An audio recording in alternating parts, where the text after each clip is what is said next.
अस्सलाम वालेकुम, कैसे हैं? सब ठीक है। अच्छा, मैंने ना एक बात करनी थी।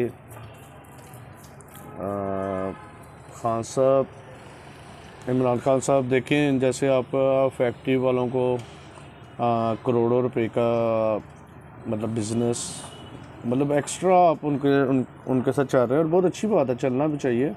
अपने बिजनेसमैन को ऊपर लेके जाना चाहिए और रोज़गार के मौके पैदा करते हैं मुल्क में। लेकिन सर, बेसिक सैलरी भी तो कोई 30,000 होनी चाहिए ना सर। जितनी महंगाई हो गई है सर, 30,000 रुपये बहुत मुनासिब पैसे हैं। मसलन सर, मतलब $200, अगर आप कुछ हिसाब लगा लें कि $200 पर मंथ भी नहीं बनता। अभी इस वक्त हम एक अपनी लेबर को $100 से भी नीचे पर मंथ दे रहे हैं सर। तो $100 आप खुद अंदाज़ा कर लें, $100 तो वो अपने जानवरों को खाना खिला देते हैं सर। तो $100, मैक्सिमम $100 पर मंथ एक आदमी पड़ रहा है। और आप कह लो कि per hour per day I think $3-3.5 per day के हिसाब से एक आदमी सर। तो सर क्या है सर, $3-3.5 हमारी औकात है। और सर कम से कम इस महंगाई को कंट्रोल करने के लिए सर 30,000 रुपये पे कर दें, क्योंकि ये जो महंगाई का डिफरेंस आया है, ये कम से कम थोड़ा रिलीफ देगा गरीब को। और सर, जिस घर में 5 बच्चे हैं पढ़ने वाले सर, उनके लिए तो स्कूल की फ़ीसें देना भी बहुत मुश्किल हो गया। तो सर प्लीज़ गरीब का सोचें। गरीब इस वक्त बहुत मुश्किल में है। हम आपसे बहुत चाहत करते हैं, हम बिज़नेसमैनों को भी आप सपोर्ट करें, हम उनके साथ हैं।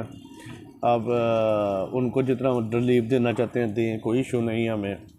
लेकिन सर इनको कहें कि मतलब एक गरीब आदमी की भी तो तनख्वाह सर 30,000 रुपया करे ना sir. 30,000 sir, $200 sir per month एक आदमी पड़ेगा इन्हें। लेकिन इस वक्त तो सर ये $100 से भी नीचे एक आदमी को पर मंथ के हिसाब से दे रहे हैं सर। $100 की सर ये जीन्स भी, ये जो बिजनेसमैन है ये जीन्स भी $200-400 की पहनते हैं सर। इनके शूज़ भी $200-400 के होते हैं।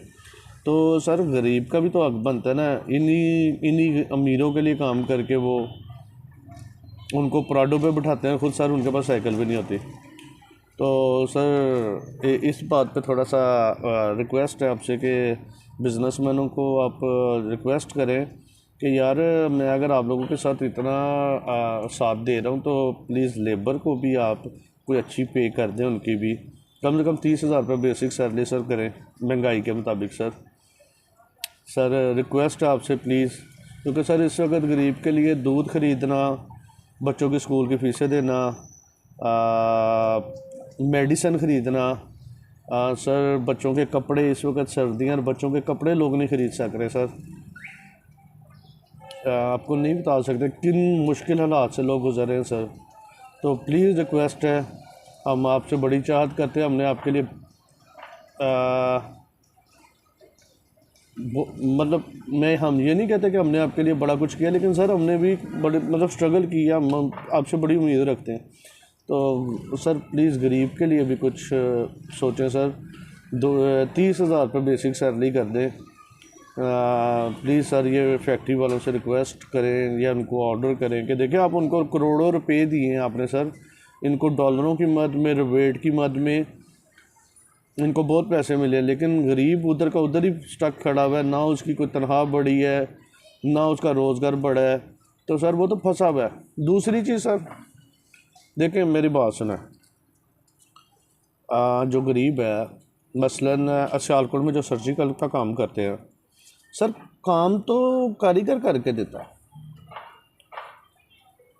तो वो इसलिए अमीर नहीं हो सकता, या उसके पास इसलिए घर नहीं, इसलिए उसके पास गाड़ियाँ नहीं कि उसकी पहुंच नहीं है कि उसने माल किधर सप्लाई करना है। इसी तरह हौजरी वाले हैं सर, जो ट्राउज़र, टी शर्ट्स और ये जैकेट शैकेट सीते हैं और वो बनाते हैं, उनको भी नहीं पता हमने ये किधर सेल होता है। इसी तरह सर शूज़ मेकर जो हैं, तो सर इसका बेहतरीन हल है कि मैं आपको एक सजेशन दूंगा कि आप जैसे अली बाबा, ईबे, और डिफरेंट जैसे पेपॉल की हमें बहुत ज़रूरत पड़ रही है, तो सर उससे बेहतर है आप पाकिस्तान की कैब लॉन्च करें। पाकिस्तान रियासत है, पाकिस्तान गवर्नमेंट ऑफ पाकिस्तान एक ऐप लॉन्च करें, उसके अंदर पाकिस्तान में जितने भी हुनरमंद लोग हैं वो अपनी प्रोडक्ट को ईजीली इंस्टॉल करवा सकते हैं।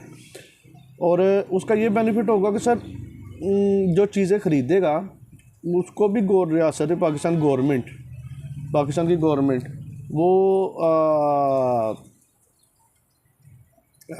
श्योरिटी देगी कि वो जो चीज़ ख़रीद रहा है वो बिल्कुल वही है जो वो ख़रीद रहा है। और बेचने वाला को भी ये श्योरिटी होगी कि मेरी पेमेंट मुझे मिलेगी। तो सर मुझे उम्मीद है कि नौकरियों की ज़रूरत ही ख़त्म हो जाएगी, आपके छोटे छोटे बिजनेसमैन खुद ब खुद पैदा हो जाएंगे, सिर्फ उनको एक प्लेटफॉर्म देने की ज़रूरत है।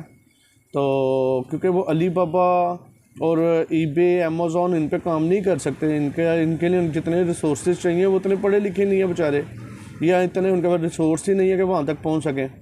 तो उसका सिर्फ एक ही हल है कि 22 करोड़ की हम आबादी है पाकिस्तान में। 22 करोड़ की आबादी का मतलब है सर कि हम दुनिया में शायद 150 मुल्कों से भी ज़्यादा होंगे जिनकी आबादी सिर्फ पंजाब की 12 करोड़ की आबादी है। तो हम बहुत बड़ी मार्केट अगर इसको समझा जाए तो अगर हम अपनी प्रोडक्ट अपने ही मुल्क में सेल कर लें तो मैं नहीं समझता कि कोई भी एक भी आदमी बेरोज़गार रह जाएगा पाकिस्तान में, क्योंकि हर इंसान के पास कोई ना कोई हुनर है, वो काम कर रहा है। एग्जाम्पल है, कोई दर्जी है तो वो अपने सूट सी के वहाँ पे सेल कर सकता है, कोई शूज़ मेकर है तो वो अपने शूज़ कर सकता है, बना के सेल कर सकता है, कोई गारमेंट्स, कोई टी शर्ट्स, कोई ट्राउज़र, सर्जिकल इंस्ट्रूमेंट्स, नाइयों की जो ब्यूटी सीजर्स होती हैं वो, ब्यूटी किट्स जो लेडीज़ यूज़ करती हैं, जानवरों की वेटनरी के जो इंस्ट्रूमेंट्स है, फिर सर वो कैटनरी, कांटा चूरी, ये वो प्लेटें, सब बड़ा कुछ है जो यहाँ पे पाकिस्तान में फैसलाबाद में बहुत गारमेंट्स से रिलेटेड। तो लोगों के पास सिर्फ एक प्लेटफॉर्म नहीं है जिधर उन्होंने चीज़ सेल करनी है। तो अगर आप उनको एक ऐप ऐसी बना दें जिसकी श्योरिटी गवर्नमेंट देगी कि हम जो बेचने वाला है वो एक नंबर चीज़ बेचेगा और ख़रीदने वाला वो पेमेंट देगा, तो सर मुझे नहीं लगता कि नौकरियों की शॉर्टेज होगी या कोई गरीब रह जाएगा। खुद छोटे छोटे सब बिजनेसमैन बन जाएंगे, छोटे छोटे बिजनेसमैन होंगे सर। और आपको और नौकरियों से सर कभी मुल्क नहीं ऊपर जाते, ना गुर्बत ख़त्म होती है, हमेशा मुल्क ऊपर जाता है बिजनेसमैन से। अपने मुल्क के लोगों को खुद मुख्तार करेंगे तो मुल्क ऑटोमेटिकली ऊपर जाएगा। तो रिक्वेस्ट है सर आपसे, कहने को तो बहुत कुछ है लेकिन रिक्वेस्ट है कि अगर आप इस पर अमल कर दें प्लीज़ सर।